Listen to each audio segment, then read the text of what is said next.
नमस्कार, मैं हूं राम किंकर, हाजिर हूं एमसीडी की राम कहानी को लेकर अपने सहयोगी मनीष झा के साथ।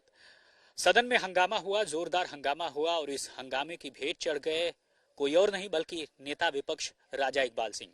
जी हां, मेयर ने तत्काल फैसला लिया और बड़े क्रोध में आकर तकरीबन 4 पार्षदों को 15 दिनों के लिए सस्पेंड कर दिया। खुद नेता राजा इकबाल, विपक्ष के नेता बीजेपी के राजा इकबाल, रवि नेगी, योगेश वर्मा और एक पार्षद और हैं गजेंद्र सिंह।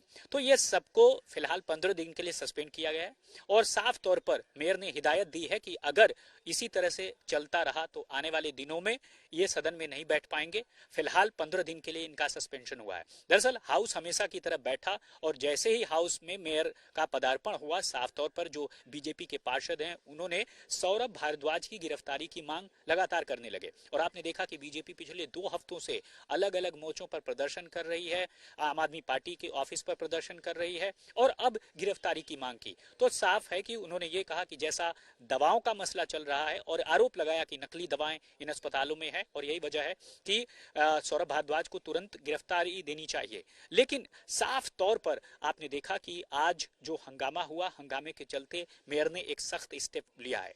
तो साफ है कि जो इस साल का आखिरी सदन का सत्र था वह फिलहाल हंगामे पर ही खत्म हो गया। लेकिन अब देखना यह है कि किस तरह से आने वाले दिनों में एमसीडी में काम होता है। लेकिन नेता विपक्ष राजा इकबाल ने भी ये भी कहा है कि दरअसल सदन का जो काम है वो बिल्कुल ठप हो चुका है और मेयर ने ये भी मजबूरी जताई है कि स्टैंडिंग कमेटी बनी नहीं है, किसी भी तरह का काम हो नहीं रहा है और यही वजह है कि जब हम काम करना चाहते हैं तो बीजेपी के पार्षद काम करने नहीं देते। तो साफ है कि एक बार फिर सदन हंगामे की भेंट चढ़ गया।